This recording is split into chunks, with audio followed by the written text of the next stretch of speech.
Hello guys, welcome to my കുട്ടി stories. റൂമിൽ ചുമ്മാ ബോറടിച്ചിരുന്നപ്പോൾ ഒരു മൂവിക്ക് പോകാമെന്ന് വെച്ചു. ചൊവ്വാഴ്ച ആയതുകൊണ്ട് തന്നെ PVR 99 രൂപയുള്ള ടിക്കറ്റിന് സച്ചിൻ മൂവിക്കാണ് വന്നത്. സംഭവം റിലീസാണ്. എന്നിട്ട് ഒരുവിധം നല്ല ആളുണ്ടായിരുന്ന മൂവിയാണ്. ഞാൻ 2-ലോ 3-ലോ എന്തോ പഠിക്കുമ്പോഴാണ് ഈ മനുഷ്യനെ ആദ്യമായിട്ട് കാണുന്നത്. ഞാൻ ട്യൂഷന് പോകുന്ന ചേച്ചിയുടെ റൂം ഫുൾ വിജയുടെ ഫോട്ടോസായിരുന്നു. ഞാൻ ആദ്യം വിചാരിച്ച ചേച്ചിയുടെ ലവറാണെന്ന്. പിന്നെ അവിടെ ഇരുന്ന് വിജയ് മൂവീസ് കാണുന്നതാണ് എൻ്റെ ഹോബി. തുള്ളാതെ മനം തുള്ളും, ഖുഷി, ഷാജഹാൻ, ഗില്ലി, എൻ്റെ ഫേവറേറ്റ് പ്രിയമാനവൾ. സംഭവം ഞാൻ സൂര്യഫാനാണല്ലോ. വിജയ് പടം വന്നാൽ അതൊരോളമാണ്. പണ്ട് സുറ കാണാൻ വീട്ടിൽ അടിയുണ്ടാക്കി നല്ലോണം അടി മേടിച്ചതൊക്കെ ഞാൻ ഇന്നും വല്ലാണ്ട് ഓർക്കുന്നു. പൊളിറ്റിക്സൊക്കെ ആയിട്ട് ഇനിയും മൂവീസൊക്കെ ചെയ്യുമെന്ന് അറിയില്ല.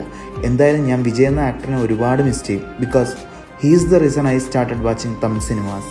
He's the reason I fell in love with Tamil songs, and he's the reason I developed a passion for dance, and all thanks to his movies for the beautiful memories from my childhood. അപ്പോൾ നിങ്ങളുടെ favourite actor ആരാന്ന് comment ചെയ്തേക്കേട്ടാ. അപ്പോൾ അടുത്ത വീഡിയോയിൽ കാണാം. By.